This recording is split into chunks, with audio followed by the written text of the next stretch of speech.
Hey, what's going on YouTube? It is I, the Dread Man, and I got something for y'all today. Have you ever heard of Jeff Foxworthy's segment, You Might Be a Redneck? Well, I did the reverse of that. It's called, You Might Be a Nigga. And I've actually compiled a list of 15 things and 15 reasons why you might be a nigga. And guess what? Because, I love y'all so much, I'm going to read them all for you. And here they are, all 15 of them. Number 1. If you put barbecue sauce on everything you eat, you might be a nigga. Number 2, if your diet consists mostly of pork, fried chicken, and watermelon, you might be a nigga.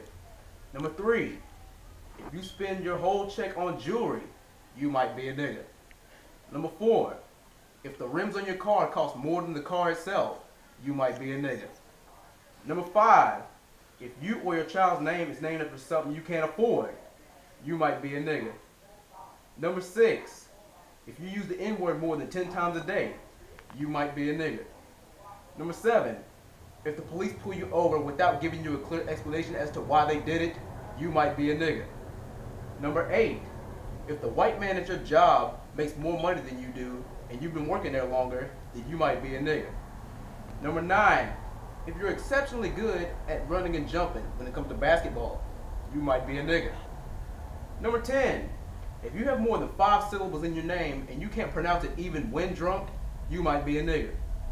Number 11, if your idea of educational TV is BET and UPN, you might be a nigga. Number 12, if you've written more than 3 research papers on Dr. Martin Luther King Jr., you might be a nigga. Number 13, if you get into a fight with someone just because they step on your tennis shoes, you might be a nigga. Number 14, if you like rappers who have now or have ever been shot at, you might be a nigga. And last but not least, reason number 15, if you own a gun and you have poor marksmanship, then guess what? You might be a nigga. Now if that doesn't push the envelope, I don't know what does. Well, I'll get back at y'all again. Remember, rate, comment, subscribe. Peace and love, I'm the Dread Man.